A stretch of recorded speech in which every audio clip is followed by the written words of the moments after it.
Assalamualaikum warahmatullahi wabarakatuh. Alhamdulillah wassalatu wassalamu ala Rasulillah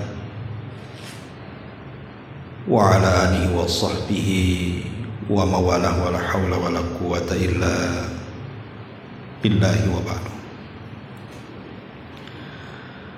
Alhamdulillah, segala puja dan puji hanya milik Allah subhanahu wa ta'ala. Salawat dan juga salam tahdiahkan kepada Rasul kita Nabi besar Muhammad sallallahu alaihi wa ala alihi wasallam.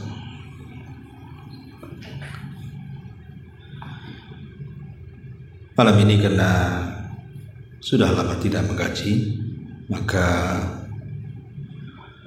tema di malam hari ini kita ambil tema yang umum saja. Kita akan membahas satu hadis Nabi sallallahu alaihi wasallam tentang amalan-amalan yang iblis sangat senang apabila di antara kita anak Adam mengamalkannya. Apa amalan itu? Inilah yang kita akan bahas di malam hari ini.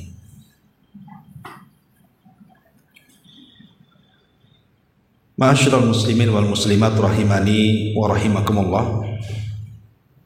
Kita ambil sebagai dasar pembahasan ini hadis yang dikeluarkan oleh Imam Muslim dalam sahihnya dari Jabir ibn Abdullah radhiyallahu anhu. An Jabirin radhiyallahu anhu qala qala Rasulullah sallallahu alaihi wasallam inna iblisa yadau arsyahu 'alal ma'i thumma yab'atsu sarayahu fa adnahum minhum manzilatan a'dhamuhum fitnatan yaji'u ahaduhum fayaqulu fa'altu kadza wa kadza fayaqul ma sana'ta syai'an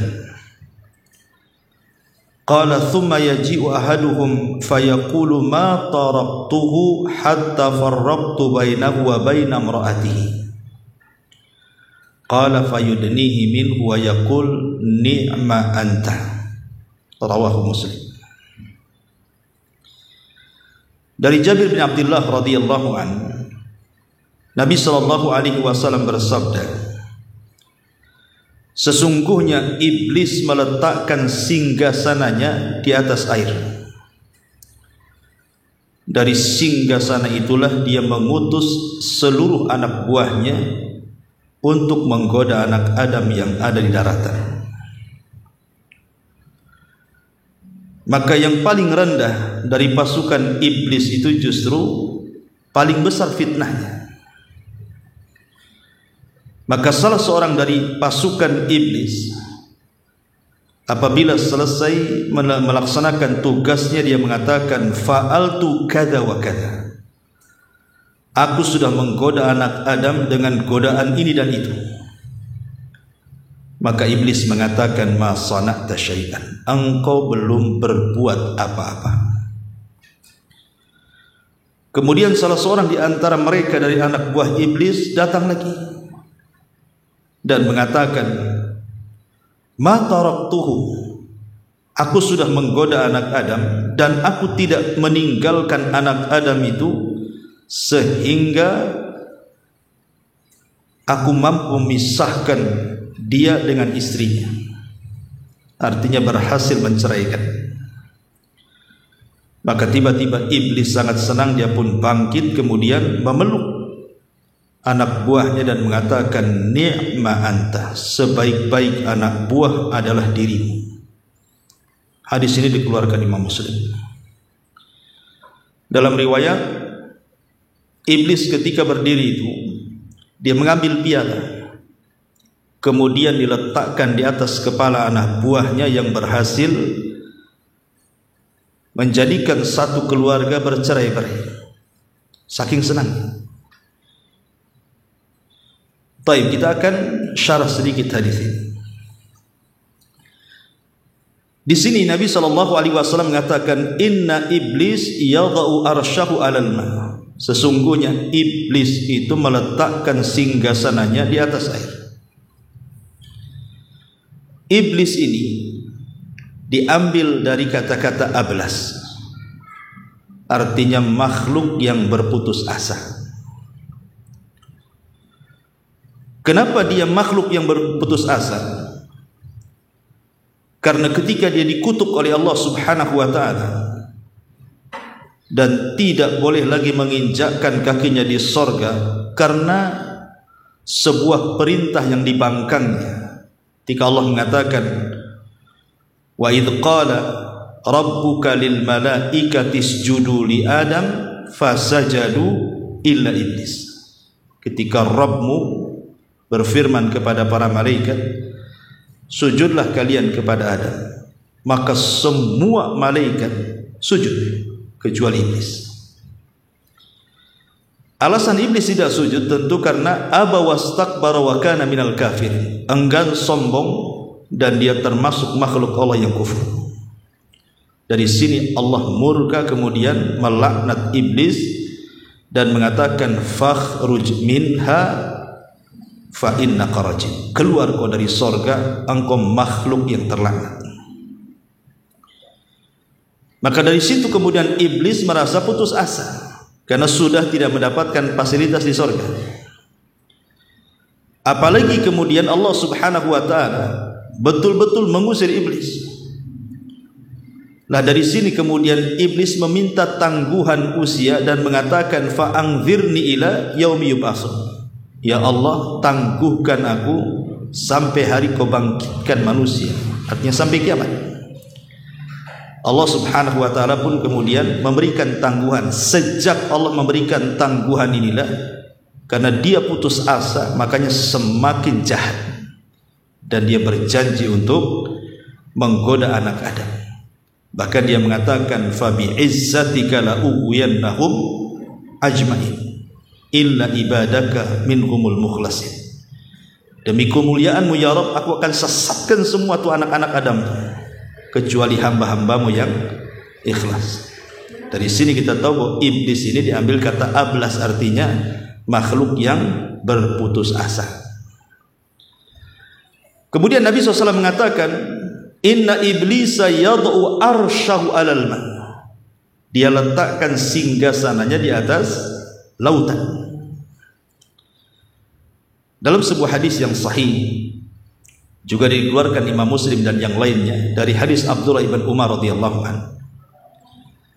Jadi Abdullah ibn Umar ini menceritakan tentang pengalaman ayahandanya Umar bin Khattab radhiyallahu anhu, yang ketika itu menemani Nabi SAW untuk mengintip seorang anak Yahudi yang sifatnya seperti Dajjal. Namanya Ibnu Sayyad, atau disebut dengan Saf namanya. Anak kecil ini sifat-sifatnya mirip dengan Dajjal yang disabdakan Nabi. Sehingga karena Rasul kan sering bincang-bincang soal Dajjal, saking seringnya sehingga sahabat ketakutan, jangan-jangan Dajjal itu ada di kota Madinah. Sehingga ketika kemudian di antara sahabat itu ada yang melihat, kok anak kecil kok mirip kok fisiknya dengan Dajjal, akhirnya disampaikan kepada Nabi. Maka Nabi SAW ingin mengetahui apakah betul Ibnu Sayyad atau si Saf itu Dajjal atau bukan Dajjal. Makanya kemudian dia mengajak Abu Bakar, Umar, dan beberapa para sahabat untuk mengintai, betul tak Ibnu Sayyad itu Dajjal. Akhirnya ketika Nabi SAW kemudian mengintip dari satu pohon ke pohon berikutnya, nampaklah Ibnu Sayyad. Maka kemudian oleh Rasul didekati Ibnu Sayyad dan diajak berbincang-bincang. Anak kecil, anak Yahudi, memang sifatnya seperti Dajjal. Makanya para sahabat bersumpah bahwa dia Dajjal. Yang bersumpah itu bukan sahabat biasa. Umar bin Khattab bersumpah, Abu Sa'id Al-Khudri bersumpah, kemudian Ibnu Umar juga ikut bersumpah bahwa dia Dajjal. Dan Rasul tidak mengingkari sumpahnya, walaupun pendapat yang betul dia bukan Dajjal. Tapi saking yakinnya para sahabat sehingga di antara mereka yang bersumpah itu bahwa dia Dajjal. Akhirnya Nabi SAW ngajak dialog. Lah salah satu dialognya adalah Nabi SAW mengatakan, ya ibn Sayyad, inni khaba'tu laka khab'an. Aku menyembunyikan beberapa kalimat di dadaku. Coba tebak, katanya. Bisa nggak kau tebak? Rupanya Ibnu Sayyad ini bisa menebak pula, walaupun tidak lengkap. Dia mengatakan duh. Dia ingin mengatakan dukhon tapi tidak bisa. Tapi kan sudah benar awalnya. Karena ketika itu turun kepada Nabi SAW suratul Dukhan. Kan sudah benar tuh Dukhan. Tinggal sedikit lagi Dukhan gitu kan. Tapi ya duh saja. Apa kata Rasulullah? Ikhsa falan ta'du wa qadrak. Celaka kau, menyingkir. Engkau tidak mungkin mampu melewati batas takdirmu. Kemudian Ibnu Sayyad ini atau si Sof ini mengatakan sebuah perkara di hadapan Nabi SAW soal istana iblis. Di mana kata Ibnu Sayyad, wa kana arshuha 'alal ma. Istana iblis itu ada di atas lautan katanya. Persis seperti sabda ini. Dari sini kata para ulama, dari hadis Muslim yang kita baca dengan kisah Ibnu Sayyad, berarti ada kemiripan. Memang istana iblis itu ada di lautan. Cuman di mananya kita tidak tahu. Walaupun ada yang berusaha menyingkap, seperti Syekh Muhammad Isa Daud dalam kitabnya tentang dialog jin muslim ketika dia meruqyah, kemudian jin yang ngomong, dia jadi dialog bersama Isa Daud tuh. Lah dialognya dijadikan buku tuh sama ulama Mesir namanya Muhammad Isa Daud tuh. Dalam buku itu Muhammad Isa Daud pendapat bahwa istana iblis itu ada di segitiga Bermuda. Yang masyhur kan gitu ya, di bumi Atlantik sana yang memang banyak sekali kejadian dan peristiwa kapal lewat tenggelam di situ kan. Kemudian pesawat terbang juga jatuh, macam-macam cerita segitiga Bermuda, sampai ada orang-orang mengistilahkan dengan segitiga setan atau segitiga iblis karena banyaknya peristiwa dan kejadian yang menakutkan di segitiga Bermuda itu. Cuman masalahnya Isa Daud ini yang kita mungkin kurang setuju adalah pendapat tentang Dajjal keluar dari situ. Ini yang kurang setuju. Kenapa? Karena hadis Nabi SAW tidak menyatakan Dajjal keluar dari segitiga Bermuda, tapi Dajjal itu keluar dari Khurasan. Di mana Khurasan? Iran. Sekarang Iran itu Khurasan, tempatnya orang-orang Syiah, dan akan terbunuh di tempat orang-orang Yahudi di Israel, namanya Babil Lud. Jadi munculnya di negara yang mayoritas orang Syiah, Iran, atau disebut dengan Khurasan, dan matinya di negara yang mayoritas orang-orang Yahudi, Babil Lud. Jadi kesannya Syiah dengan Yahudi ini kan ada hubungan gitu. Kalau dari kemunculan Dajjal dan terbunuhnya Dajjal itu. Intinya bahwa ini yang kita tidak pendapat Isa Daud bahwa Dajjal akan keluar dari situ. Karena hadis-hadis soal kemunculan Dajjal itu sesuatu yang masyhur. Tidak perlu dibincangkan kenapa dia yakin betul dengan jin yang diajak dialog dengan dia. Padahal dasar jin itu adalah pendusta. Kita benarkan kalau sesuai dengan hadis. Seperti umpamanya Abu Hurairah radhiyallahu anhu ketika berjumpa dengan pencuri Abu Hurairah kan malam itu disuruh untuk menjaga pembendaharaan zakat di bulan Ramadan. Tiba-tiba ada orang mencuri, rupanya ditangkap sama Abu Hurairah. Tiba-tiba mengajarkan ayat kursi. Kalau engkau tidak ingin diganggu setan mulai dari tidur sampai bangun, baca ayat kursi. Rupanya setelah diceritakan kepada Rasul, apa kata Nabi SAW kepada Abu Hurairah? Kamu tahu nggak siapa yang kau tangkap semalam itu? Kok Rasul tahu gitu ya? Ya wahyu lah. Kata Abu Hurairah nggak tahu. Kata Rasul, itu adalah setan, jin yang kau tangkap. Shadaqaka wa huwa kadzub. Untuk masalah ini benar. Maksudnya mengajarkan ayat kursi itu benar. Tapi dasarnya si jin itu adalah pendusta kata Rasul. Tapi khusus masalah ini benar kata Rasul. Artinya tidak bisa kita langsung percaya begitu saja kan ucapan jin itu, kecuali kalau memang tidak menyelisihi dalil Al-Quran dan Sunnah. Nah baru kita yakin. Tapi kalau menyelisih dari Al-Quran, ya kita tolak. Ya. Taib. Dari sini kita tahu bahwa istana iblis itu ada di tengah lautan. Lautan mana? Wallahu a'lam. Makanya kalau antum berlayar pulang kampung menggunakan kapal itu banyak-banyak istiadah. Ya, banyak, atau antum mungkin berprofesi nelayan cari ikan, banyak-banyak istiadah di situ. Karena kita tidak tahu istana iblis itu lautan mana. Jangan-jangan lautan Kepri pula. Itu kita nggak tahu kan gitu ya. Intinya bahwa Rasul hanya mengatakan istananya di atas lautan. Lautan mananya? Wallahu a'lam. Kemudian Nabi SAW mengatakan, "Tsumma yab'atsu saraya." Lah dari istana di tengah lautan itulah iblis mengutus para tentaranya. Setiap hari diutus. Maka Rasul mengatakan, "Fa'adnahum minhu manzilatan a'dhamuhum fitnah." Yang paling rendah pangkatnya, bahasa kita kan dalam ketentaraan itu kan ada jenderal, ya kan, di bawahnya mungkin yang terakhir palang pintu apalah gitu ya kan. Intinya bahwa kan dalam kemiliteran itu juga ada pangkat tinggi, ada pater. Nah, dalam dunia jin juga sama seperti itu. Paling tinggi Ifrit, di bawahnya iblis tuh kan.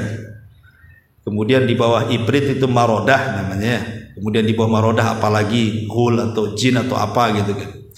Lah yang paling rendah dari pasukan iblis itu justru yang paling besar fitnahnya. Sehingga ketika mereka diutus ke sana kemari, ada yang berhasil menggoda yang tadinya rajin sholat malas sholat, atau mengulur-ulur waktu jadi akhirnya mengakhir-akhirkan waktu. Ada yang tadinya rajin sedekah dibuat dia bakhil, sebagaimana Allah mengatakan, ya'idukumul faqra wa ya'murukum bil fahsya. Jangan infak nanti kau fakir kan itu ya, dikasih was-was jangan infak. Atau yang tadinya mau haji nggak jadi haji, mau umroh mau nggak jadi umroh, mau baca Quran tak jadi baca Quran, mau datang ke pengajian tak jadi, pokoknya macam-macam mereka itu menggoda kita. Ya. Tapi anehnya anak-anak buah iblis ini yang menjadikan orang sholat jadi tidak sholat, orang yang suka zakat jadi tidak zakat, orang yang suka baca Quran jadi baca Quran.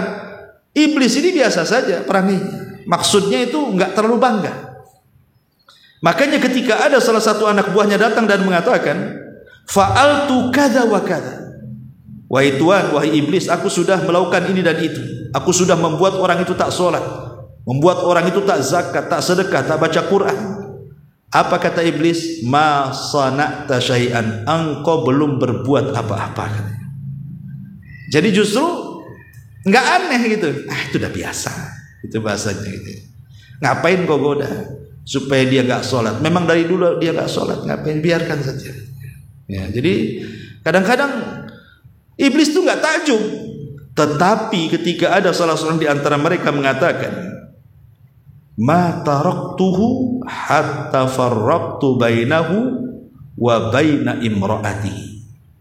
Wahai Tuhan, aku tidak pernah meninggalkan orang yang kugoda itu sampai betul-betul aku berhasil memisahkan dia dengan istrinya, sampai dia bercerai, betul-betul bercerai. Ketika itu yang didengar iblis, entah kenapa iblis langsung bangkit. Diambil piala, diletakkan di kepalanya dan mengatakan, ni'ma anta, sebaik-baik pasukanku adalah engkau, sebaik-baik pasukanku engkau. Dipeluknya lah itu anak buah satu. Lihat bagaimana dari sini bahwa hal yang sangat membahagiakan bagi iblis itu kalau berhasil mencerai-beraikan keluarga. Inilah amalan yang sangat membahagiakan iblis. Yang lain banyak, nanti kita akan sebutkan. Ini yang tertulis secara nas khusus, maksudnya kan ada nas umum, ada nas khusus. Tapi ini nas khusus namanya. Hadis yang menunjukkan secara khusus iblis sangat bahagia.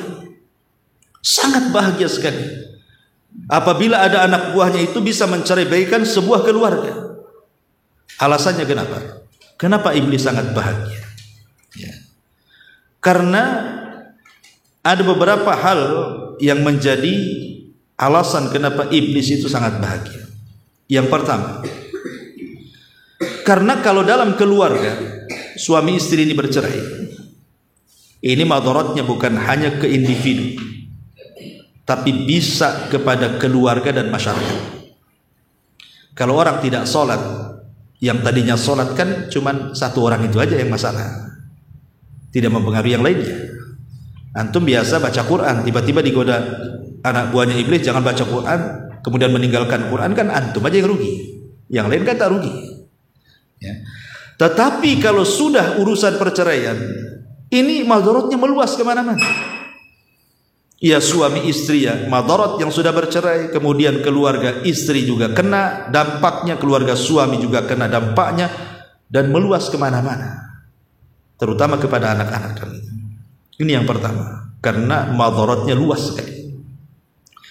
Yang kedua, karena biasanya seorang suami kalau menceraikan istri itu, dia tidak terpikir taubat.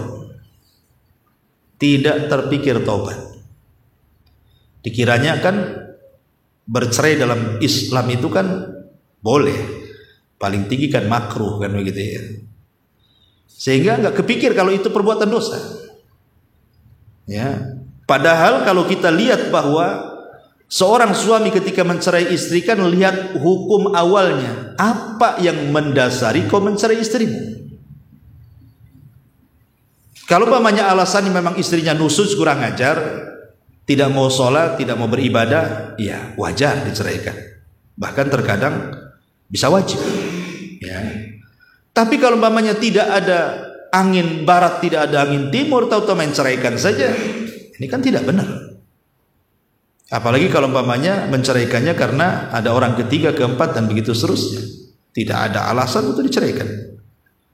Jadi nggak kepikir untuk bertobat itu, dan nggak kepikir kalau itu dosa. Itu masalahnya. Ya.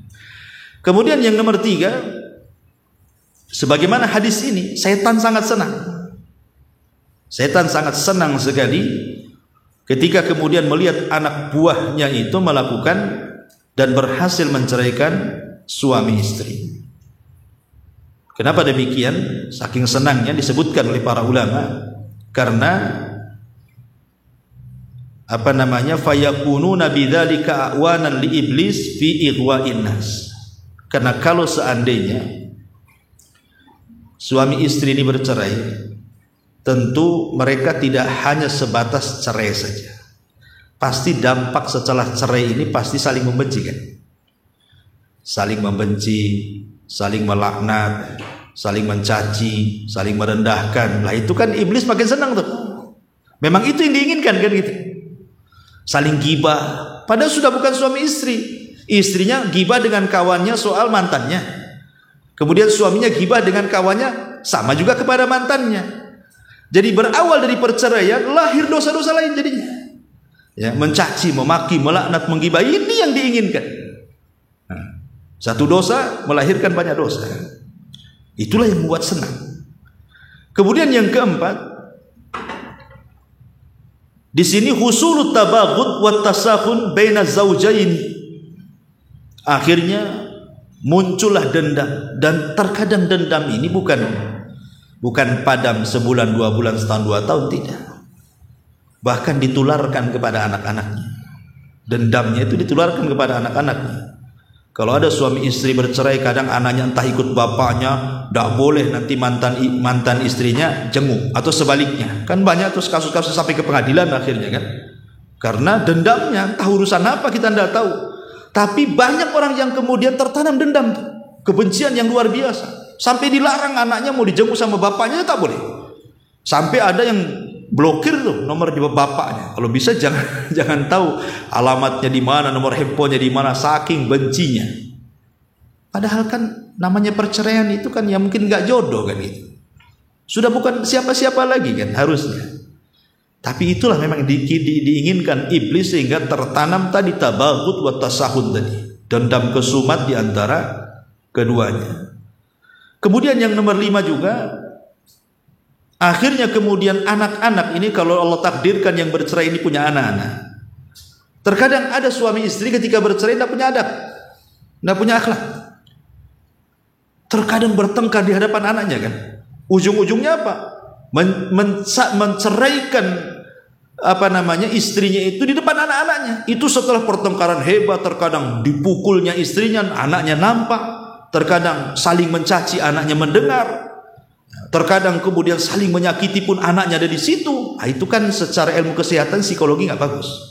Pasti akan ada athar kan, ada pengaruh kepada anaknya di situ. Nah, ini yang kemudian akhirnya anak itu terganggu psikologi dan boleh jadi nanti akan ditiru oleh anaknya. Ini yang diinginkan. Ya. Kemudian yang nomor 6, ini juga yang parah. Ketika kemudian suami itu bercerai, akhirnya kemudian si suami nikah lagi, si istri nikah lagi. Kemudian ibu tirinya tidak suka dengan anak tirinya, bapak tirinya juga tidak suka dengan anak tirinya. Anak ini mau mengadu ke siapa? Ya, kita tidak pungkiri adalah mungkin bapak tiri yang bagus, justru malah lebih sayang kepada anak tirinya. Kita tidak pungkiri ada yang seperti itu, atau sebaliknya ada gitu ya. Tapi umumnya kan tidak demikian. Bahkan saya pernah mendengar itu. Jadi anak ini ikut bapaknya, ibunya sudah nikah lagi entah kemana, nikah lagi nih bapaknya dengan ibu tiri. Itu ibu tiri yang ngusir anak tirinya. Persis kayak lagu itu, lagu ibu tiri itu. Nah, mungkin lah cocok tuh lagu ibu tiri sama yang saya dengerin ya. Artinya kalau sudah seperti itu, anak ini jadi anak siapa jadinya? Siapa yang merawatnya? Bapaknya sudah nggak ngerawat, ibunya sudah nggak ngerawat karena masing-masing sudah menikah. Disinilah datang peran iblis. Seolah-olah iblis mengatakan, nah ibu makan sudah nggak ngakui kau anak, bapakmu juga tidak, jadi anak aku aja lah. Nah, jadi anak angkat iblis jadinya. Jadi rusak, lari ke narkoba lah kan, lari ke jalan-jalan, jadi anak-anak pangelem macam-macam. Aduh, rusak. Ya. Nah ini juga masalah. Makanya kenapa iblis itu senang sekali gitu ya kalau ada sebuah perceraian itu. Kemudian juga yang nomor 7, bukan hanya itu saja, itu akan melibatkan banyak orang. Tadi di mukaddimah saya sudah katakan madaratnya luas ya. Kalau kita mau rincikan, kita lihatlah orang-orang yang bercerai itu. Kenapa saya tahu? Karena banyak orang yang mengadu kepada saya, konsultasi, Ustadz ini ada masalah keluarga ya. Itu macam-macam orang konsultasi. Jadi yang musuhan itu bukan suami istri saja, tapi keluarga suami akhirnya terpancing juga, keluarga istri terpancing juga. Akhirnya ngobrol sama tetangganya, yang ini ngobrol sama tetangganya. Ini yang si istri ngobrol di kantor sama kawan-kawannya, yang ini juga sama. Jadi satu kampung lah musuhan jadinya kan. Nah, ini kan masalah besar. Ikhwatu fiddin muliakan Allah Subhanahu wa taala. Bahkan naudzubillah, kalau keduanya ini suami istri tak beriman, main dukun. Kan ada tuh yang main dukun tuh. Bayangkan, udah bercerai main dukun pula dia. Ya. Tolong dukun, Pak dukun tolong tuh. Ya, suami saya kurang ngajar, santetnya biar mati dia. Kan gitu ya kan. Ada udah main dukun nih udah maksiat, jatuh kepada kesyirikan. Lah inilah kalau udah main-main dukun gini, nah senang lah si iblis tuh. Makanya kenapa saya katakan dari sini bahwa inilah amalan-amalan yang luar biasa yang diinginkan oleh iblis itu, yang membahagiakan iblis itu kalau ada suami istri bercerai. Makin sering saya nasihatkan kepada siapapun, dan ini sering saya bahas juga ya. Kalau suami istri itu sedang bercerai, sedang bertengkar, mau tengkar kecil, mau tengkar besar kan gitu, maka jangan terpikir cerai. Yang pertama kali jangan terpikir cerai, ataukah gugat cerai. Mungkin dari pihak suami terpikir ingin menceraikan, dari pihak istri terpikir untuk gugat cerai. Jangan ya. Itu tidak menyelesaikan rumah tangga tuh. Yang ada menghancurkan rumah tangga. Kalau sudah terpikir ke sana, tidak akan ada penyelesaian rumah tangga. Karena udah kepikiran mau pisah masalahnya. Ngapain lagi mau baik-baikan? Udah kepikir mau pisah. Sebenarnya perceraian tuh terkadang jadi solusi, tapi nantilah tuh. Ya, kepikiran-kepikiran seperti itu ya belakangan saja. Memang kalau sudah berusaha dinasihati tidak bisa, kan gitu ya, pisah ranjang tidak bisa. Kemudian mengutus keluarga, masing-masing keluarga untuk mendamaikan pun tidak bisa. Kemudian sudah adanya pemukulan yang tidak berbekas sudah tidak bisa. Artinya semua wasilah sudah dilakukan, baru kemudian ujung-ujungnya memang tidak jodoh, baru cerai lah kan begitu. Tapi jangan di awal pertengkaran sudah kepikir ke situ. Karena biasanya setan itu datang di waktu marah tuh. Justru itulah ketika suami istri marah, disitulah setan hadir. Kemudian membisikkan di telinganya, ceraikan aja. Banyak kau perempuan, ngapain kau sama dia? Sana masih lebih cantik lagi. Ini kau istri itu udah tua, hitam apa semua. Masuk. Nanti ke istrinya, udah buka cerai saja. Suami udah jelek, pengangguran, ngapain pulang sama dia? Kan kemarin ada yang ngechat WA, ayo sama dia aja. Disitulah masalahnya. Ya. Jadi setan itu hadir saat bertengkar karena dua-duanya emosi. Makanya Rasul mengatakan apa? Kalau lagi emosi, berdiri, duduk, kan itu. Kalau masih emosi duduk, baring. Kalau masih emosi baring, wudu. Kalau masih emosi wudu, sholat. Kalau masih sholat juga emosi, tidur. Suruh tidur. Kalau habis tidur juga emosi, pergi. Ya, biar dapat angin. Siapa tahu ada angin yang lain macam-macam, banyak angin. Kan itu ya. Artinya bahwa disitulah jangan kepikiran cerai. Di situ setan hadir. Ya. Kemudian yang kedua, jangan saling melaknat. Karena biasanya di situ yang dikehendaki oleh setan itu. Kalau ketika bertengkar suami istri dikompor-kompor itu, akhirnya suaminya melaknat, istrinya melaknat, macam-macam keluar. Saya pernah mendengar tuh tetangga itu kalau udah bertengkar, naudzubillah, waktu di Bengkong, semua keluar. Ya, bahkan setan yang hadir di situ aja dikeluarkan sama mulutnya. Setan, setannya ada di situ tuh. Mungkin setannya senyum-senyum aja. Kok nama saya disebut-sebut kan itu ya. Iblis, aduh semua.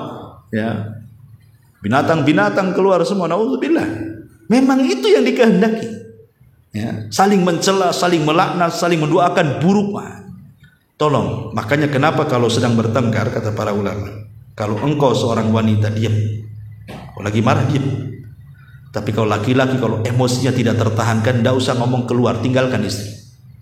Ya, kalau mungkin nanti ketemu kawannya, ngobrol, lupa, nanti kan agak mereda sedikit. Ya, atau hujan dingin, perlu juga sama istri, mungkin juga pulang. Ya, macam-macam lah. Nanti kalau udah di luar kan, mesti penyesalan itu biasanya datang di belakang, itu masalah. Sudah kadang dicerai, istrinya tak mau rujuk, baru dia menyesal. Ada seorang suami itu, udah setahun dia bercerai dengan istrinya, datang ke saya nangis, pengen balik, tapi istrinya dibujuk-bujuk tak mau, kan? Akhirnya salah siapa kan itu?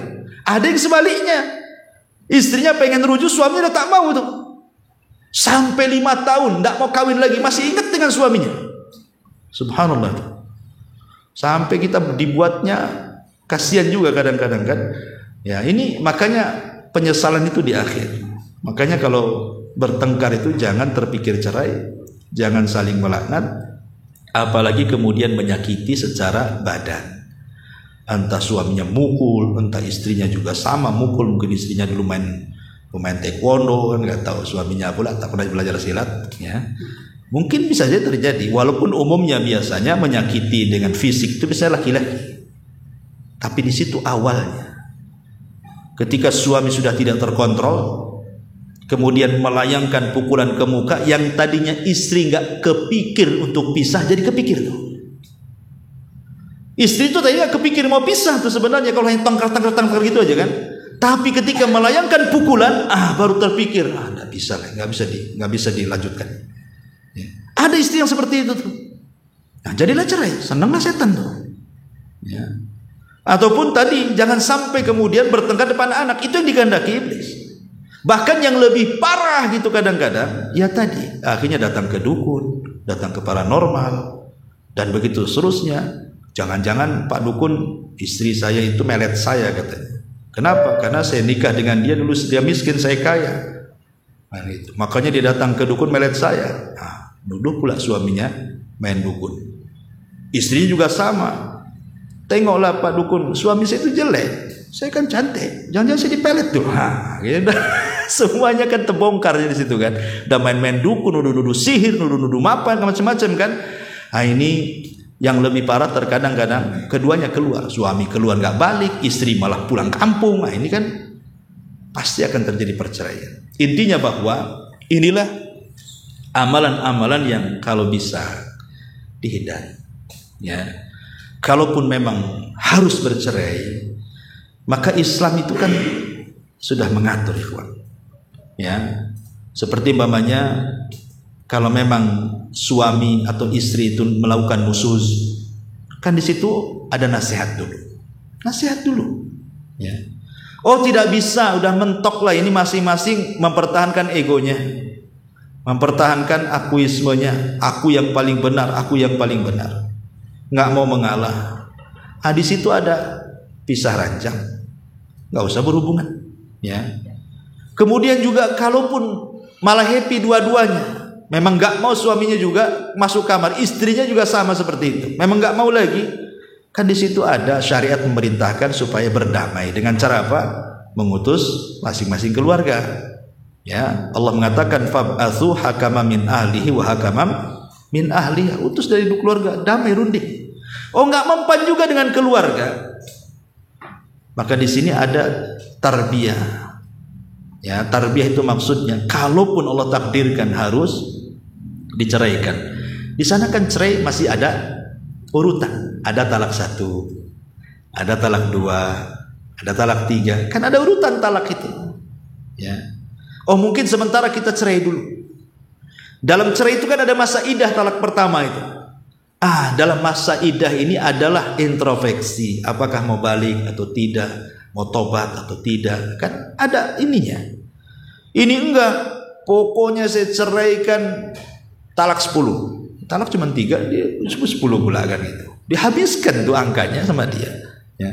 Walaupun sebenarnya pendapat yang kuat, walaupun dihabiskan talaknya tetap jatuhnya 1. Walaupun mau bilang saya talak 1000 kali pun tetap jatuhnya 1. Itu menurut pendapat yang kuat, kata Ibnu Taimiyah rahimahullah. Dan juga Imam Ibnu Utsaimin juga berpendapat seperti ini. Ya. Atau melihat-lihat, jangan kita ini bertengkar setelah berhubungan. Malamnya berhubungan, kemudian paginya pula antum menceraikan, kan kurang ajar namanya.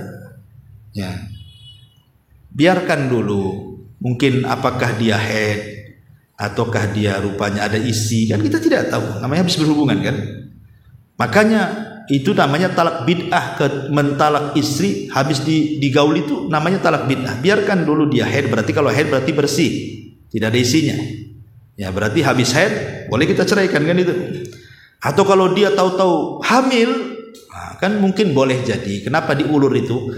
Diulur waktu, jangan diceraikan dulu supaya dia tahu kalau hamil, siapa tahu tak jadi diceraikan karena ada anaknya di situ. Masa sudah 10 tahun ini istri saya sudah hamil, nggak jadi, bisa saja kan gitu, karena lihat anaknya kan kasihan jadinya kan. Walaupun ada, kita tidak mengingkari suami yang jahat banyak kan itu ya, yang nggak tahu diri juga banyak gitu. Tahu istrinya hamil pun nggak kasihan dengan istri, nggak kasihan dengan anaknya orang kayak gini.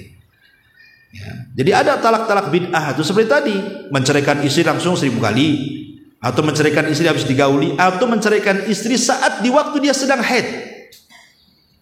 Biarkan haidnya selesai dulu baru ceraikan kan gitu.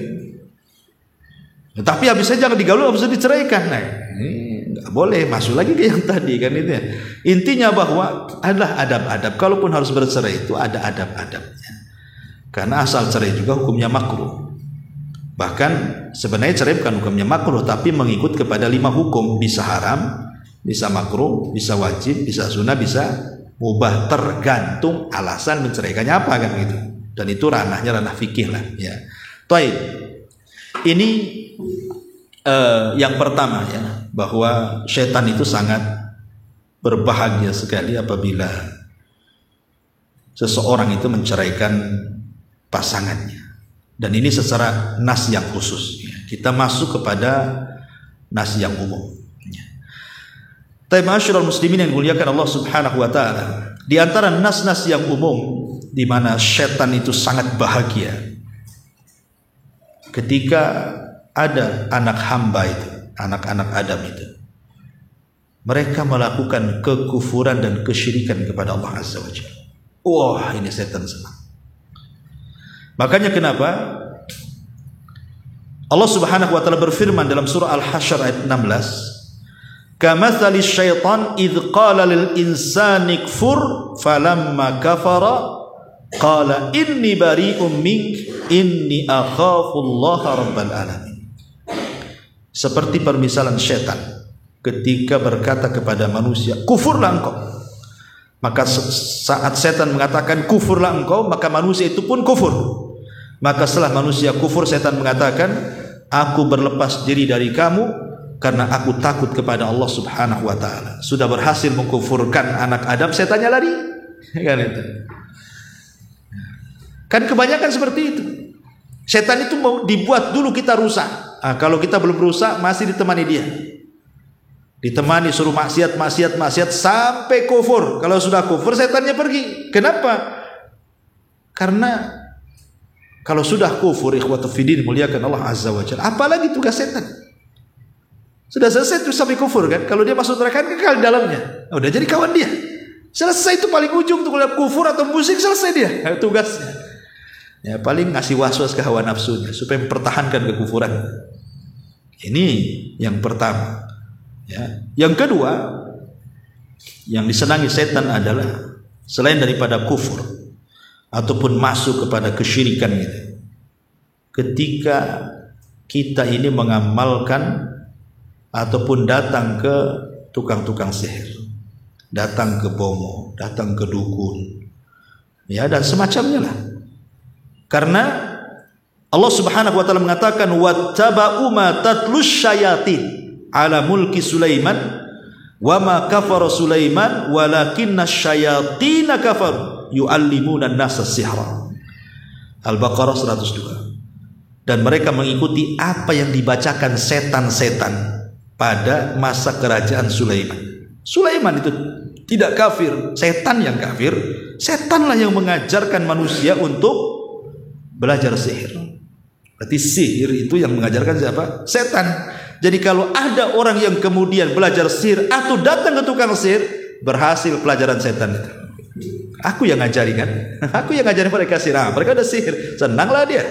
Kayak saya guru lah, ya kan? Saya ngajari antum. Rupanya adalah di antara antum yang sukses jadi ustadz. Kan saya bangga. Alhamdulillah, salah satu murid saya bisa meneruskan saya lah, bisa berdakwah di sana, buka sekolah di sana, buka sekolah di sana. Setan juga sama. Aku sudah ajarkan sihir. Rupanya ada muridnya, ada yang buka praktek sihir di sana, buka praktek sihir di sana. Wah, senang kan gitu ya. Itulah bangga jadi di situ. Wah, ini yang kedua. Ya. Kemudian yang ketiga, di antara yang membuat setan juga merasa sangat senang sekali adalah ketika orang mengikuti hawa nafsu. Ketika orang mengikuti hawa nafsu, karena hawa nafsu itu akan melahirkan kesombongan, dan sombong itu akan mengantarkan kepada kekufuran. Lihat bagaimana iblis ketika disuruh sujud, dia mengikuti perintah Allah apa hawa nafsunya? Hawa nafsunya. Dia mengatakan apa? Ngapain saya sujud, katanya. Ana khairum minhu khalaqtani min nar wa khalaqtahu min tin. Rob, aku kan lebih baik dibandingkan Adam. Ngapain aku sujud? Dia diciptakan dari tanah, aku diciptakan dari api. Ucapan iblis ini tidak terkeluar kecuali hawa nafsu. Sebab kalau dia langsung sujud seperti para malaikat, berarti tunduklah hawa nafsu dia. Tapi ketika dia kemudian menolak perintah Allah dan perintah Allah yang sudah jelas-jelas gitu ya, suruh sujud kepada Adam, kemudian dia tolak, menunjukkan bahwa dia lebih mendahulukan hawa nafsu dibandingkan perintah Allah. Walaupun dari sini ada polemik ya, kalimat wa idz qala rabbuka lil malaikati isjudu li adam fasajadu ila iblis. Apakah iblis ini bagian daripada para malaikat ataukah iblis ini bagian daripada jin? Ya. Sebagian mengatakan iblis ini malaikat sebenarnya. Karena dalam tatanan bahasa Arab di sini kan ada mustasna, kecuali, dalam bahasa Arabnya mustasna. Ya. Kalimat mustasna itu kalau dalam tatanan bahasa Arab ada namanya mustasna dan mustasna minhu namanya. Ya. Ada mustasna, ada mustasna minhu. Jadi kalimat pengecualian itu pasti dia terkecualikan dari kalimat sebelumnya. Ketika Allah mengatakan sujudlah wahai para malaikat, mereka sujud kecuali iblis. Berarti iblis itu bagian dari malaikat. Karena mengecualikan sesuatu berarti dia bagian daripada yang dikecualikan itu. Makanya saya katakan Antum yang hadir di sini, tolong kecuali itu keluar. Berarti yang keluar itu bagian daripada antum, cuma saya keluarkan. Nah gitu maksudnya. Ini yang berpendapat iblis itu bagian daripada malaikat secara tatanan basar. Yang kedua, ada ayat yang mengatakan kana minal jin fa fasaqa an amri rabbih. Iblis itu bagian dari jin yang melakukan kefasikan dari perintah Allah. Kalimat jin, kana minal jin. Jin di sini bukan jin, bukan makhluk namanya jin, bukan. Kana minal jin. Jin di sini artinya sorga. Karena sorga itu bahasa Arabnya jannah. Nah, jadi jin itu diambil dari jannah. Berarti kalau kita artikan jin di sini sorga, iblis itu dulunya di sorga, gitu maksudnya. Kemudian dia fasik dari perintah Allah, diusirlah dia dari sorga. Berarti jin itu bagian daripada malaikat, iblis itu bagian dari malaikat. Dengan dua dalil inilah mereka mengatakan bahwa iblis itu malaikat yang fasik, gitu maksudnya. Tapi pendapat yang kuat seperti Ibnu Taimiyah, Ibnu Qayyim, dan banyak sekali ahli tafsir mengatakan tidak. Iblis itu dari jin, dia bukan malaikat. Kenapa? Karena hadis jelas mengatakan apa? Bahwa malaikat diciptakan dari cahaya, jin diciptakan dari api, kemudian Adam diciptakan dari tanah, kan begitu? Berarti jin diciptakan dari api, jelas kan? Lah apa kata iblis di hadapan Allah? Ana khairum minhu khalaqtani min nar wa khalaqtahu min tin, kan gitu. Itu iblis sendiri ngomong kan di hadapan Allah kan? Aku lebih baik daripada Adam, kau ciptakan aku dari api. Dan dalam hadis tadi jin tercipta dari api, berarti iblis itu jin karena sama-sama tercipta dari api. Iblis tidak mengatakan saya tercipta dari cahaya. Dia tidak mengatakan ya Rabb aku lebih baik daripada Adam karena kau ciptakan aku dari cahaya. Enggak gitu. Kalau dia mengatakan seperti itu betul, berarti iblis itu bagian daripada malaikat kan?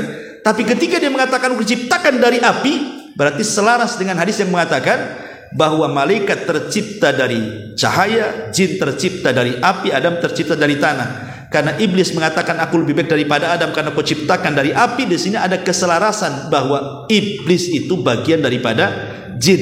Dan sepakat sebagian ahli tafsir mengatakan bahwa jin itu, iblis itu adalah abul bashar, bapaknya manusia, sebagaimana Adam itu bapaknya manusia, iblis itu bapaknya bangsa jin. Bagaimana yang dikeluarkan pendapat At-Tabari dan ulama-ulama yang lainnya. Ya, ini faedah sedikit. Intinya bahwa ketika iblis mengatakan seperti itu, saya lebih baik daripada Adam, berarti dia mengikuti hawa nafsunya. Berarti kalau ada orang yang menolak perintah Allah, seperti disuruh sholat tidak mau sholat, gitu kan? Itu kan mengikuti hawa nafsunya tuh. Karena tidak taat dan tunduk kepada syariat. Ya, disuruh zakat sudah kaya tak mau zakat, disuruh haji sudah kaya tak mau haji, disuruh tobat tak mau tobat. Berarti ketika dia mengikuti hawa nafsunya, disitulah iblis sangat senang sekali dengan kita. Karena itu memang tingkah laku iblis di hadapan Allah kan, mengikuti hawa nafsu. Jadi kalau ada yang ikuti dia, itu senang, itu sama dengan saya, itu bolos saya tuh. Nah, itu jadinya kan. Nah, ini yang ketiga. Kemudian yang keempat, asyukuk fil mu'taqadati wal ibadah. Di mana manusia itu dibuat ragu-ragu atau dibuat was-was saat beribadah. Dibuat ragu-ragu dengan keyakinannya, dibuat was-was pula dalam ibadahnya. Dan itu berdasarkan ada hadis Abi Hurairah radhiyallahu an. Nabi SAW mengatakan, ya'ti syaitanu ahadakum. Setan akan datang kepada salah seorang di antara kalian memberikan was-was. Man khalaqa kada wa kada hatta yaqula lahu man khalaqa rabbak.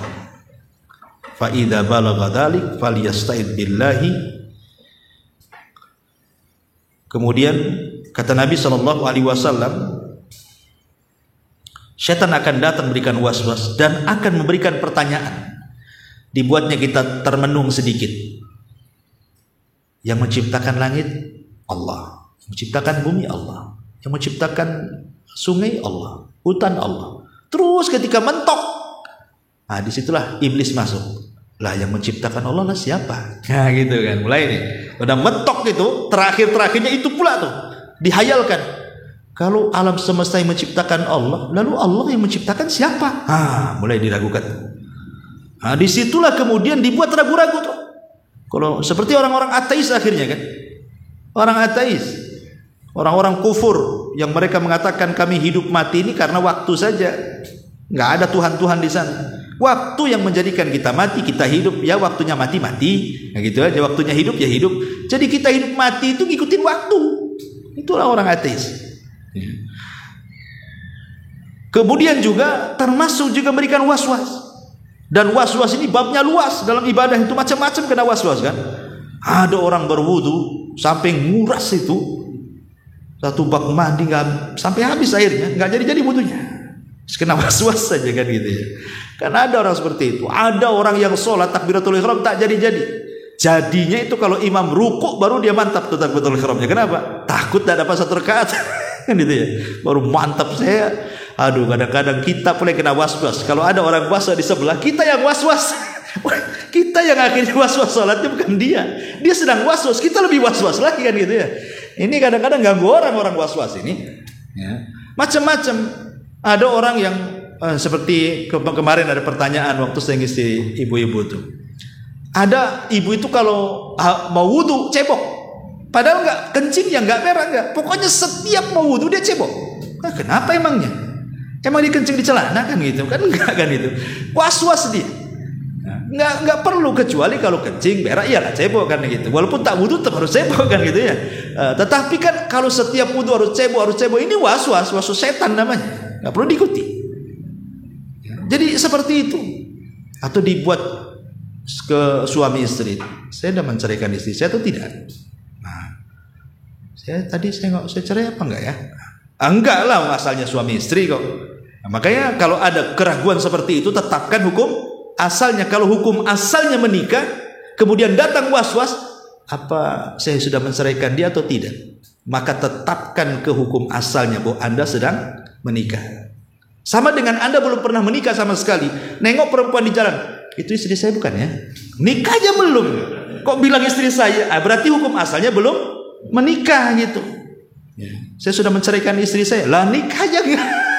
Berarti ya nggak berlaku. Makanya hukum itu kembali ke hukum asal.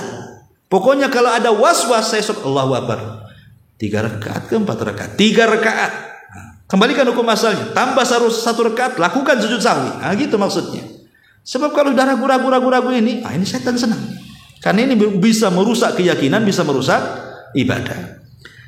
Nomor berapa itu? Nomor 5 sekarang. Nomor 5, at-tahakum ila taghut. Berhukum dengan hukum taghut. Hukum taghut itu maksudnya hukum selain daripada hukum Allah Subhanahu wa taala. Allah mengatakan dalam surah An-Nisa 60, alam tara ilal ladina yaz'umuna annahum amanu bima unzila ilaika wa ma unzila min qablik yuriduna an yatahakamu ila taghut wa qad umiru an yakfuru bi wa yuridu syaitanu an yudillahum dhalalan ba'ida. Tidakkah kau lihat orang-orang yang mereka menyangka mereka beriman dengan apa yang diturunkan kepadamu dan apa yang diturunkan kepada sebelum kamu, mereka menghendaki untuk berhukum dengan taghut. Sebagian ulama tafsir mengatakan taghut itu apa? Iblis. Ada yang mengatakan taghut itu setan, ada yang mengatakan taghut itu dukun, macam-macam penafsirannya. Dan padahal mereka sudah diperintah untuk mengkufuri taghut, tapi setan menghendaki untuk menyesatkan mereka sesat-sesatnya dengan kesesatan yang jauh. Jadi kalau berhukum dengan hukum selain daripada hukum Allah, berarti mereka telah berhukum dengan hukum setan. Hukum taghut, taghut artinya setan. Tetapi tentu maksudnya di sini, jangan salah paham ayat ini, karena ayat ini dijadikan dalil oleh orang-orang Khawarij untuk mengkafirkan pemerintah, untuk mengkafirkan pemerintah dan mengatakan pemerintah kita taghut. Kemudian yang bekerja kepada pemerintah seperti PNS dan begitu seterusnya, itu taghut tuh, gajinya dari taghut haram tuh. Polisi-polisi taghut, tentara-tentara taghut, enggak. Harus dipahami bahwa berhukum kepada hukum selain Allah, semua ahli tafsir, antum baca bisa bukalah Ibnu Abbas atau yang lainnya, Mujahid, terserah tafsir manapun. Ketika mereka mentafsirkan ayat wa man lam yahkum bima anzalallahu faulaika humul kafirun. Barang siapa yang berhukum dengan hukum selain hukum Allah maka dia kafir. Sepakat ulama tafsir mengatakan kafir di sini bukan keluar dari agama. Bukan. Tapi kafir di sini artinya kufrun duna kufrin. Apa kufrun duna kufrin? Kufur tapi tidak kafir. Maksudnya hanya sampai level fasik saja. Tidak keluar dari Islam. Dari sini kita tahu kita tidak boleh mengkafir-kafirkan. Oh, pemerintah kita togut, kalau gitu kafir. Oh, menteri-menterinya karena dukung yang togut, berarti menterinya juga kafir. Oh, berarti ya PNS-nya juga karena kerja sama pemerintah, digaji pemerintah, berarti togut kafir. Begitu. Karena dalam ayat barang siapa yang berhukum dengan hukum selain Allah mereka kafir itu dalam surah apa? Al-An'am itu apa? Maksud kafir di sini maksudnya kufrun duna kufrin, kafir tapi tidak kafir, maksudnya hanya fasik saja, tidak keluar dari Islam. Kalau tidak keluar dari Islam berarti tidak boleh dikafirkan. Tidak boleh keluar dari tidak boleh dikafirkan. Ya, karena berhukum dengan hukum selain Allah itu lihat latar belakang niatnya apa. Bisa sampai keluar dari Islam, bisa sampai kekafiran, bisa juga tidak.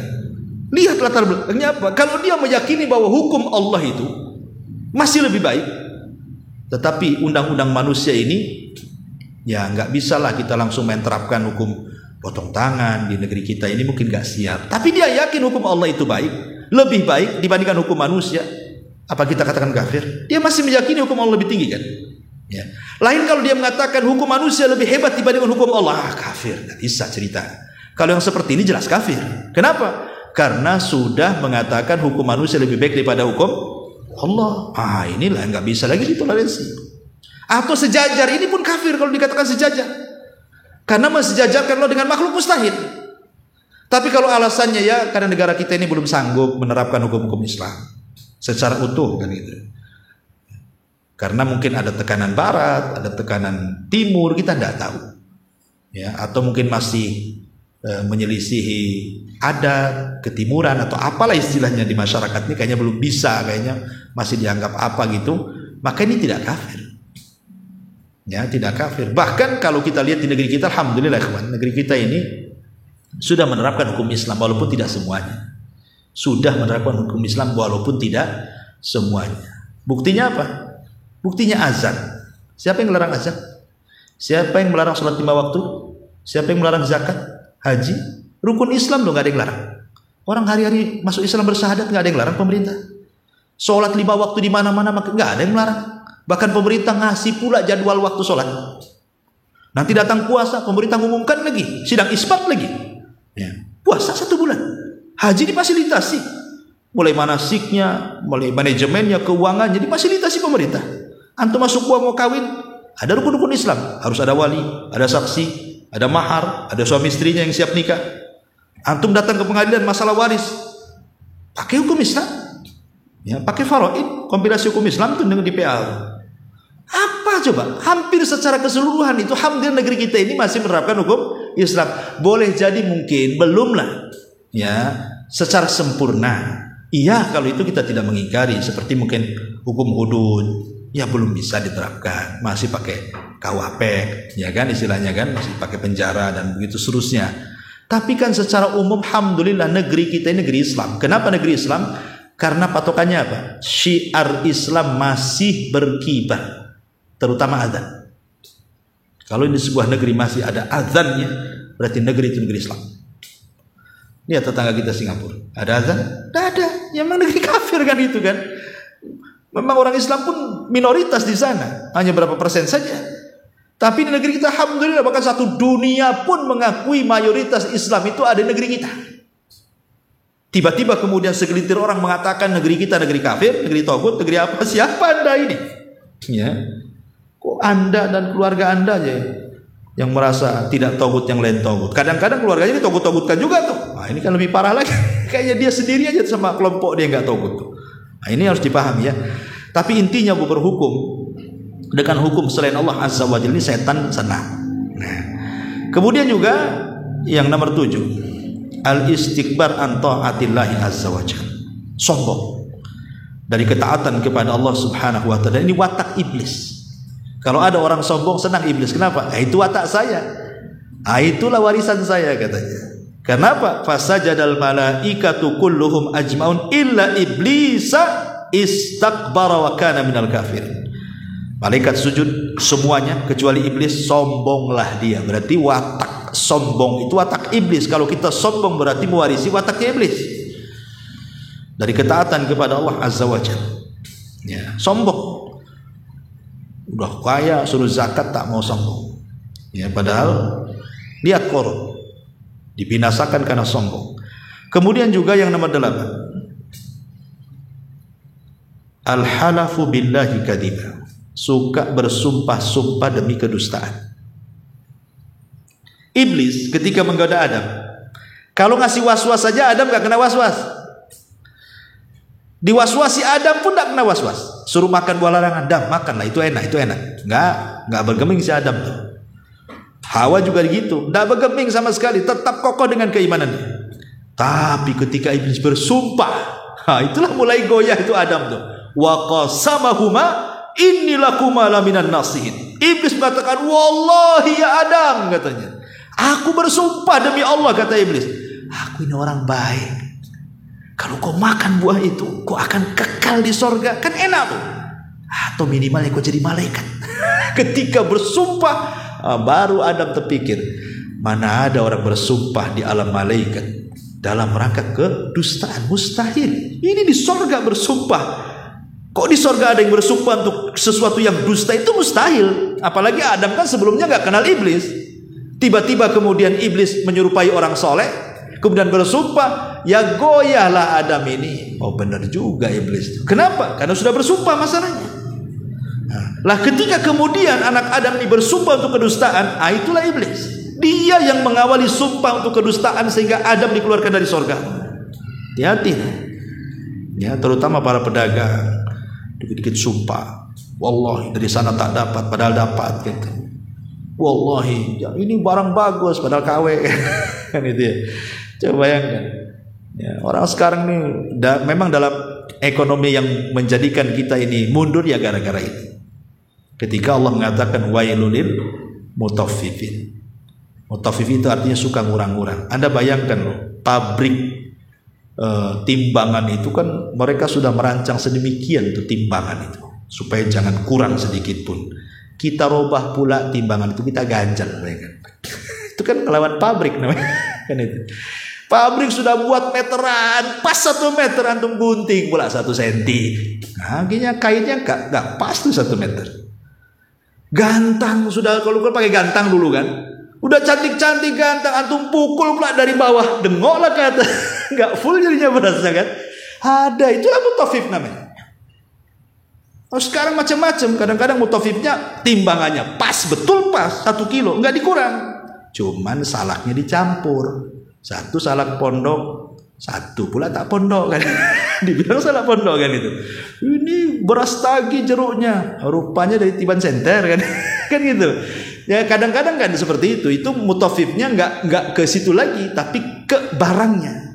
Nah ini kan yang lebih parah lagi. Oke lah itu kecurangan, tapi yang lebih parah ketika dia sudah bersumpah membawa Allah untuk kedustaan. Itu setan senang. Ya. Kemudian yang selanjutnya nomor berapa? Nomor 9 adalah idharul batil fi suratil hasanah, menampakkan yang batil dalam bentuk yang begitu indah, mengindahkan kebatilan namanya. Dan itu disebutkan dalam surah An-Naml 24. Allah mengatakan wa zayyana lahumus syaitanu a'malahum, dan setan berusaha untuk menghiasi kepada manusia itu amal-amal mereka, seolah-olah amalan itu baik padahal batil. Ya, inilah yang ma'ruf di masyarakat. Nabi sudah membatasi. Kata Nabi SAW apa?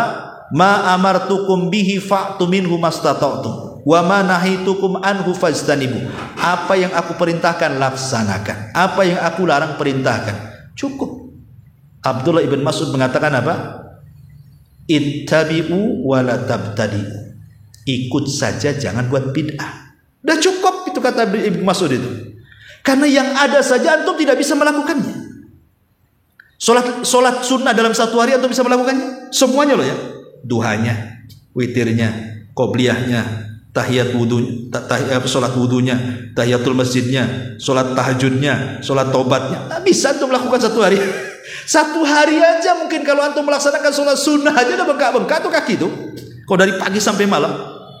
Yang ada saja kita tidak sanggup. Jangan semua sholat malam aja lah yang 11 rakaat tuh tiap hari. Tidak sanggup. Jangan lagi sholat bangun aja, tidak kan itu ya. Yang ada saja itu tidak bisa kita lakukan. Makanya kata Ibnu Mas'ud, sudah ikut saja yang ada itu sudah cukup. Itu baru cerita sholat sunnah. Belum zikir, belum doa, belum puasa, belum macam-macamnya kan, belum sedekahnya kan itu ya. Yang ada aja kita nggak bisa melakukannya. Kok buat yang tidak ada gimana ceritanya? Kemudian pula yang tidak ada diada-adakan itu pula yang dihiasi. Itu pula yang diperjuangkan. Kalau orang tidak sholat biasa-biasa saja. Tapi kalau orang tidak ikut acara tertentu, wah antum dihabisi itu. Beres orang itu. Wahabi. Apa istilahnya itu? Kan itu ya.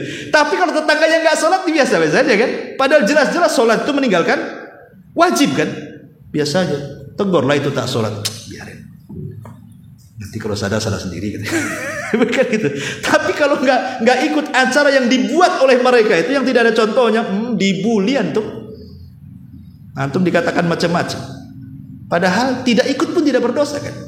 Kalau meninggalkan sholat ya dosa lah kan gitu. Kenapa meninggalkan wajib antum tidak demo? Tidak mencela dia, tidak menghardik dia, tidak ini. Jelas-jelas dia kalau meninggalkan sholat bisa kufur. Ini kan terbalik-balik dunia ini. Kadang-kadang kalau logika kita mau pakai di situ kan. Tetapi itulah setan. Setan ini di sini berusaha menampakkan kebatilan menjadi indah gitu ya di mata manusia. Kemudian nomor 10, al-jidalu bil batil. Suka berjidal. Tetapi dengan kebatilan. Wa inna disebutkan dalam surah Al-An'am ayat 121. Wa inna syayatina la yakununa ila awliyaihim liyujadilukum.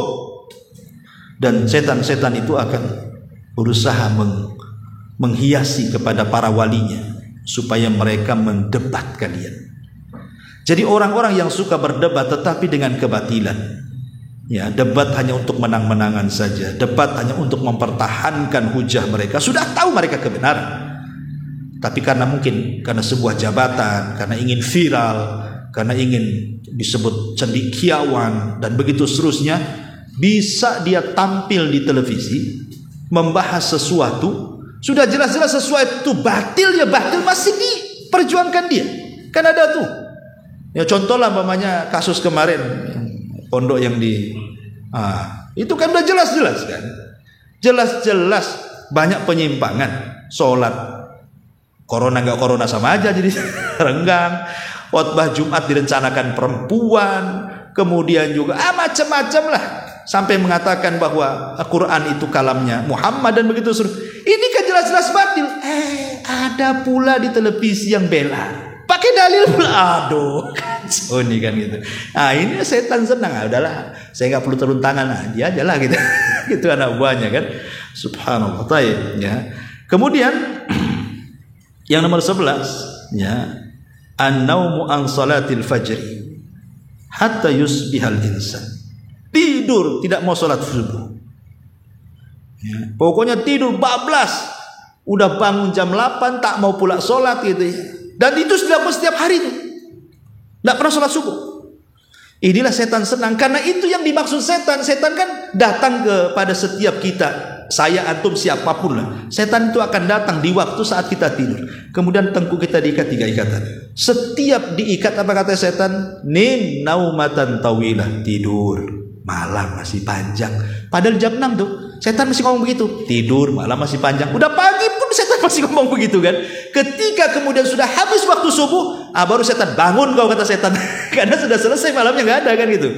Nah ini kan setan senang lah. Berarti tujuan ikatannya betul-betul kena ikat dia. Jangan sampai meninggalkan sholat fajar.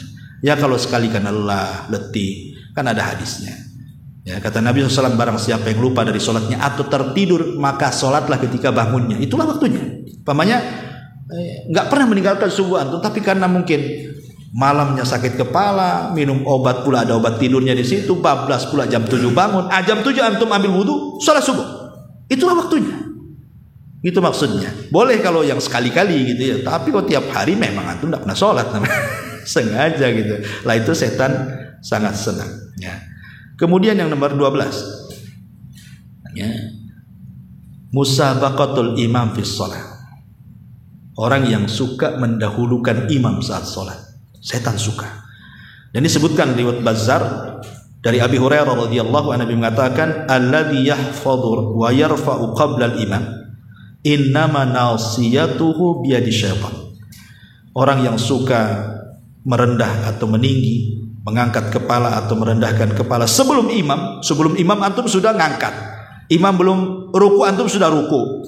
Sesungguhnya ubun-ubunnya dipegang oleh setan. Ya, memang setan berhasil memegang ubun-ubun orang itu. Dan itu sangat disayangkan ya. Banyak yang seperti itu ya. Kemudian juga dan masih dalam sholat, iltifat fi sholat.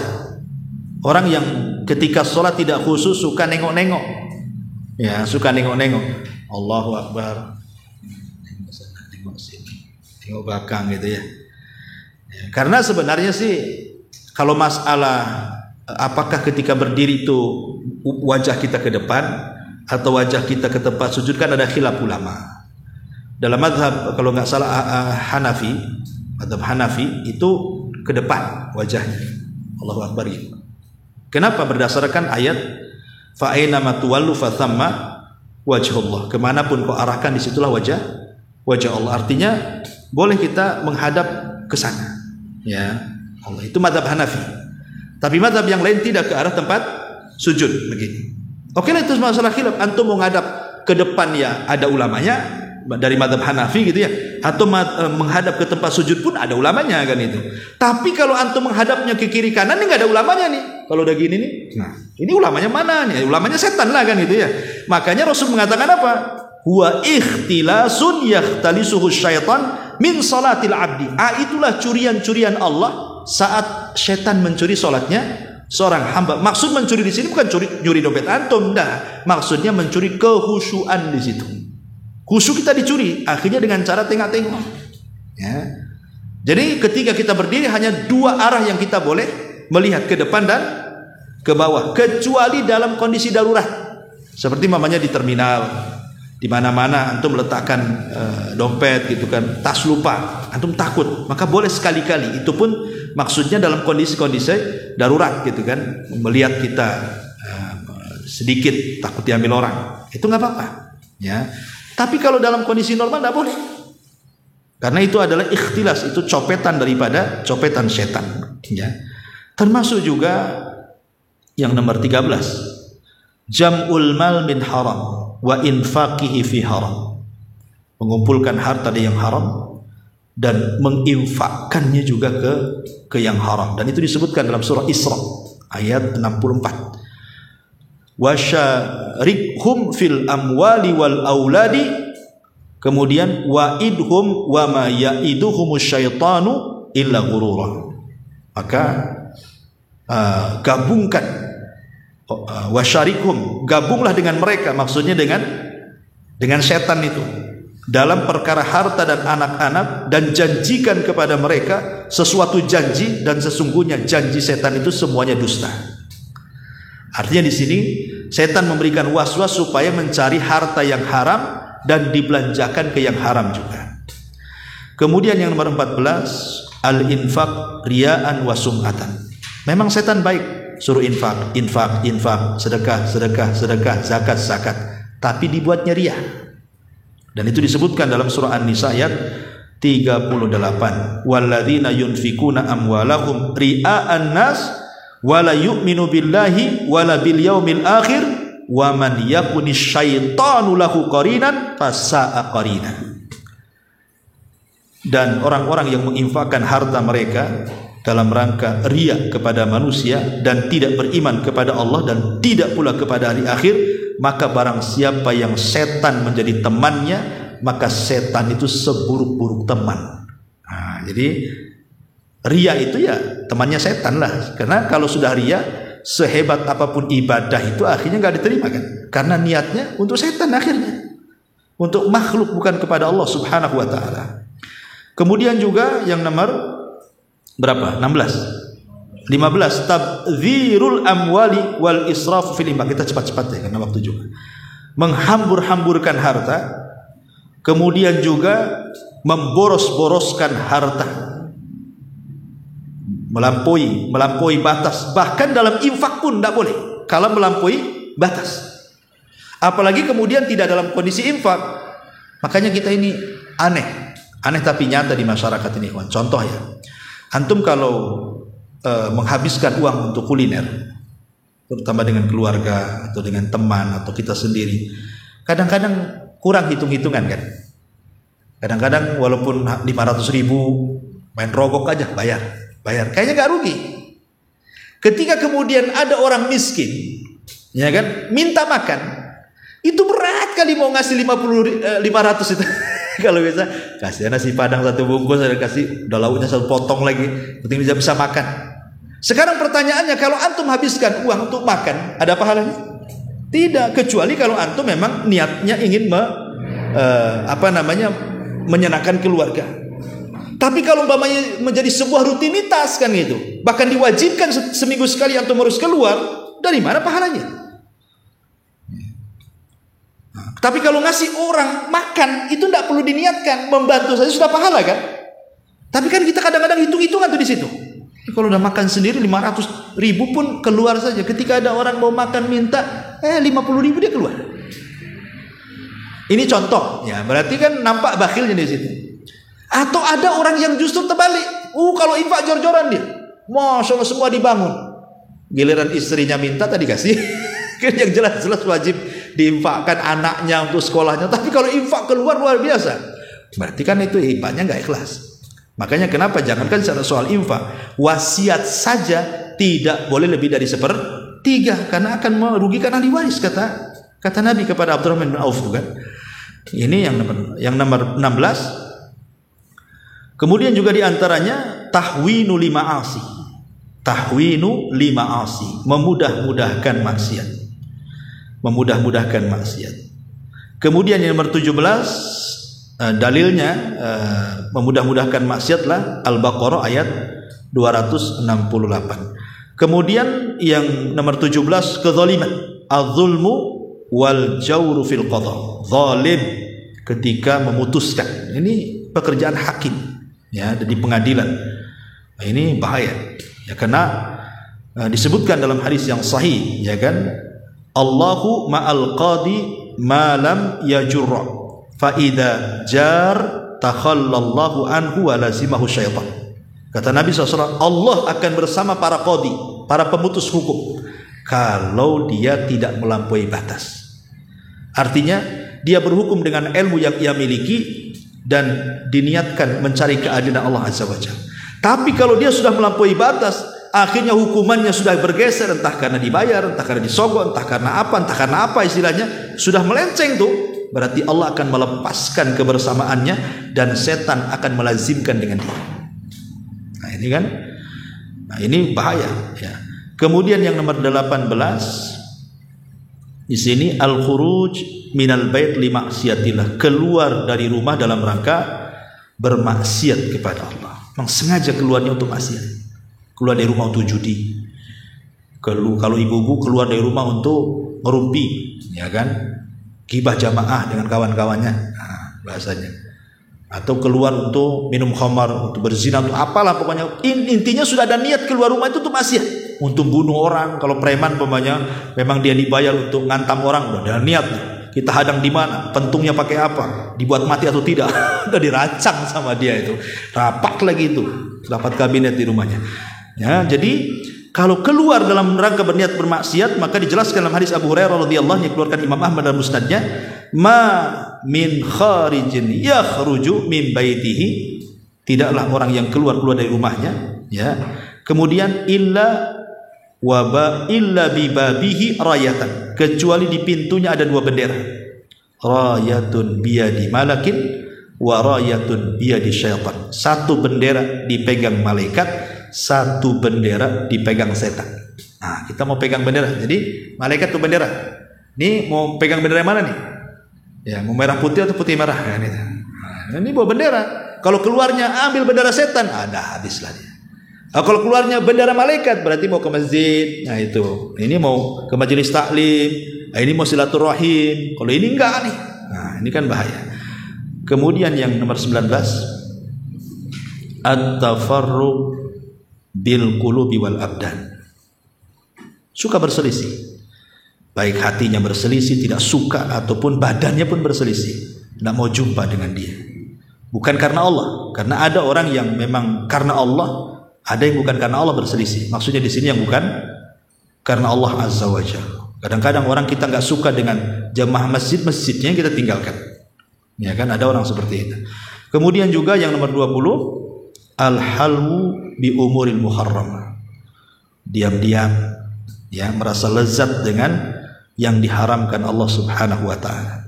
Lezat yang melaksanakan kemaksiatan itu. Kemudian yang nomor 21, al-ajalatu fil umuri allati lam tadhhar maslahatan minal isra'i fiha.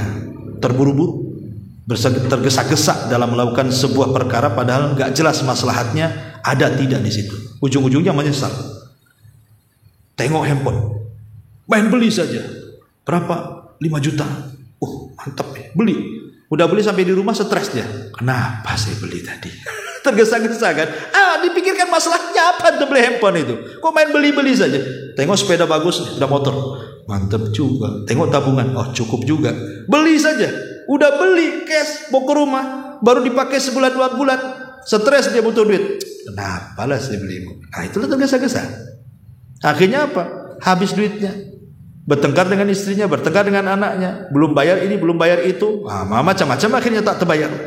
Nah, itulah tergesa-gesa dari setan. Ya, kemudian juga yang nomor 22, termasuk adalah at-ta'ari wa kashful aurat.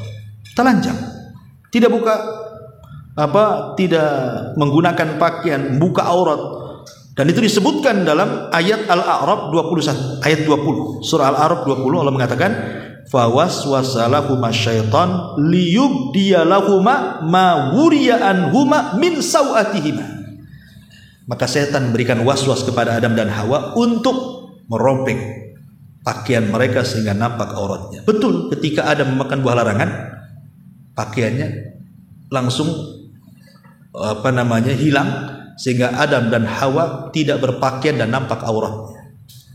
Berarti yang membuat aurat Adam dan Hawa terbuka siapa? Sebabnya iblis.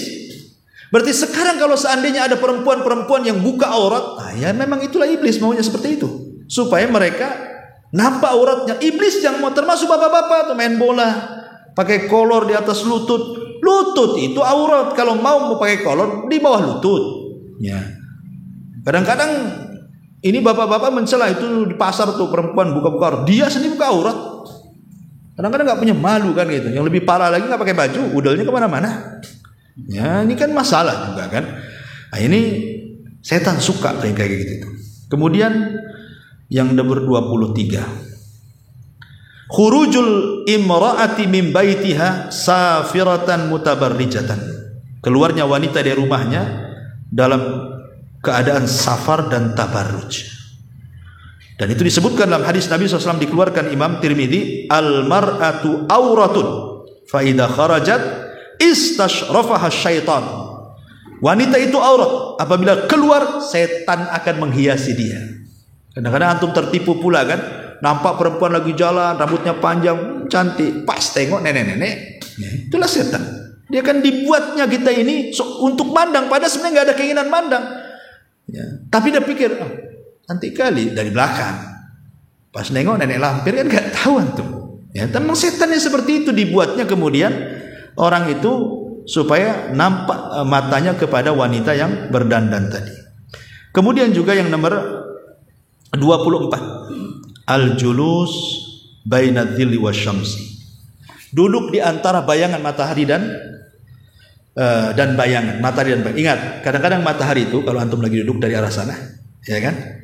Matahari, saya contohkan saja matahari dari sana, kita duduk seperti ini. Rupanya cahaya matahari itu hanya menerangi tangan kita saja segini. Sementara kesininya ada bayangan. Kata Rasul, jangan. Kalau mau masuk ke cahaya matahari, masuk semua. Geser ke cahaya matahari. Atau kalau mau langsung ke yang tidak terkena cahaya matahari. Antara dua, jangan separuh kena, jangan separuh tidak, gitu loh. Kata Nabi, ini terlarang. Ini setan suka yang seperti ini, ya. Kemudian juga yang nomor 25 di sini, taraka ma saqata minat ta'am. Kalau antum makan nasi kemudian jatuh, entah lauknya entah nasinya, antum biarkan saja. Itu setan suka tuh. Karena Rasul yang mengatakan, idza saqatat min ahadikum al-luqmatu falyumit maka nabiha min adan thumma liyakulha wala yada'aha li syaitan. Apabila jatuh sedikit dari makanan kita, ambil, ya kan, makan. Jangan sampai setan yang ngambil. Setan itu ngawasi kita. Kapan jatuh satu butir, kapan jatuh satu butir, sampai nengok-nengok tuh. Tak ada jatuh, sedihlah setan. Tak adalah makanan tuh. Ini enggak. Yang jatuh lebih banyak. Kenapa? Karena sombong dia. Kadang-kadang ada, saya masih ingat dulu, ya, zaman dulu. Itu kalau ada orang makan di warung, itu kalau dihabiskan itu aib. Masih ngalami antum dulu tuh. Makan apa saja harus disisain kayaknya. Zaman dulu, nggak tahu ya zaman sekarang tuh. Pokoknya mau makan bakso, mau makan ayam penyet, pokoknya jangan dihabiskan. Entah sisain 2 sendok, 3 sendok. Sebab kalau dihabiskan itu nanti dibilang congok katanya. Dibilang apa, rakus tuh apa gitu. Disisain tuh bagian. Saya seneng lah setan itu jadinya kan. Justru jangan-jangan berkahnya ada di situ tuh. Lain kalau antum kekenyangan kan itu ya udah kenyang banget gitu. Ya. Itu lain ceritanya. Tapi antum masih bisa makan. Habiskanlah. Bahkan yang kalau penempel di sini kata Rasulullah supaya menjilatnya kan. Jangan-jangan di situ pula berkahnya. Nah, jangan ditinggalkan untuk setan. Ya, Nabi yang mengatakan seperti itu. Kemudian yang nomor 26. Al-ghadabu illam yakun min ajli intihaki hurumatiddin. Marah, tapi bukan karena membela agama. Bukan karena membela Allah, membela Rasul, membela ayat-ayatnya, membela agama. Tidak, marah-marah gitu saja. Nah, itu sangat disukai setan. Sebutkan dalam surah Al-A'raf ayat 199 sampai 200. Kemudian 27. Ya. Ma yaqa'u fil bai' minal ghish wal khida wa aiman khadi'ati wa nahwiha. Kecurangan umumnya dalam jual beli, baik dia dusta, bohongin orang. Ya tadi dibilang asli padahal KW, gitu ya. Dibilang kain bagus padahal kain jelek. Dibilang salaknya salak pondok, rupanya bukan pondok, gitu ya. Beras tagi rupanya beras basi, gitu. Macam-macam lah orang itu kan. Nah, maka yang seperti ini bagian daripada setan, dan itu disebutkan dalam sebuah hadis yang dikeluarkan Imam Muslim dari Salman Al-Farisi radhiyallahu an. Rasul mengatakan, la takunanna in istata'ta awal man yadkhulas suq wala akhira man yakhruj minha fa innaha ma'rakatus syaitan wa biha yunsabu rayatuh. Jangan sekali-kali kamu orang yang pertama masuk pasar ataupun yang terakhir keluar, kecuali pedagang. Kalau pedagang kan beda, maksudnya pendatang. Kalau pedagang ya memang harus awal-awal, terakhir-terakhir, sore-sore baru datang, siapa yang mau beli? Maksudnya di sini bukan selain para pedagang, kita yang datang ke pasar. Ya, kalau bisa jangan yang pertama atau jangan yang terakhir keluar, karena disitulah peperangan setan dimulai dan dengannya pula bendera ditancapkan.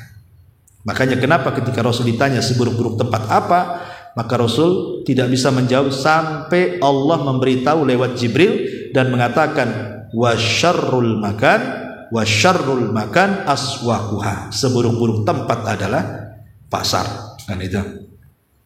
Kemudian yang nomor 28. Syurbul khamri wa lu'bul maisir wa ibadatul asnam wal istisqa'i bil azlam. Minum khamr, main judi, beribadah kepada berhala, mengadu nasib. Nah, ini disebutkan dalam surah Al-Maidah ayat 90 sampai 91, semuanya membuat bangga setan. Yang nomor 29 al-kadzib, berdusta. Dan itu disebutkan di dalam surah Asy-Syu'ara ayat 221 sampai 222, di mana Allah mengatakan, hal unabbiukum ala man tanazzalu syayatin, maukah ku habarkan setan ini kalau turun ke bumi ke siapa? Ya, maka Allah katakan tanazzalu ala kulli affakin athim, maka setan akan turun kepada setiap para pendusta. Ada yang mengatakan pendusta di sini dukun, ya. Ada yang mengatakan ya orang-orang dusta itulah, suka dusta-dusta itu. Athim yang melakukan perbuatan dosa. Dan yang terakhir, ya, di antara sebutkan para ulama adalah at-takalluf fil kalam wa idhar al-fasahati ta'ziman di kalami, merancang-rancang kata supaya bagus kata-katanya, supaya fasih gitu ya, tapi dalam rangka i'jab, sombong, ya, dalam rangka seolah-olah dia orator, seolah-olah dia, dan merendahkan orang dengan kata-katanya. Dan ini disebutkan juga di dalam hadis yang dikeluarkan Imam Ahmad dari Abu Hurairah, di mana Rasul mengatakan, ya ayyuhan nas qulu biqaulikum fa innama tashkikul kalami minasyaitan. Wahai manusia, kata Rasul, ucapkanlah sesuai dengan kadar kemampuan kalian. Apa adanya kita ngomong, jangan dirangkai-rangkai yang membebani kalian, karena itu rangkaian bagian daripada setan. Ya, sebenarnya bukan merangkai, ya kita harus merangkai kata tetap. Maksudnya di sini merangkai kata itu dalam rangka i'jab. I'jab itu artinya kesombongan, ketakaburan, besar diri, besar kepala, itu yang nggak boleh. Ya kalau mamanya kita mau pidato ngerancang, ya memang harus dirancang. Kalau nggak rancang kan protokoler, mamanya dirancang lah kan itu. Atau moderator ya harus dirancang, nggak ada masalah. Tapi tidak ada niat untuk menyombongkan diri, gitu maksudnya. Ya tugas moderator gitu saja. Ya, dan banyak lagi, tapi ini 30 perkara secara umum setan senang, dan secara khusus adalah pembahasan di awal ketika suami istri bercerai. Wallahu alam, inilah yang kemudian menjadi pembahasan para ulama, bahwa jangan sampai kemudian dalam hidup kita ini setan sampai kemudian bangga dengan kita, naudzubillah, summa naudzubillah. Akhirnya kita akhiri dengan doa kafaratul majlis, ya. Subhanaka bihamdika asyhadu an la ilaha illa anta astaghfiruka wa atubu ilaik. Allahu ta'ala. Assalamualaikum warahmatullahi wabarakatuh.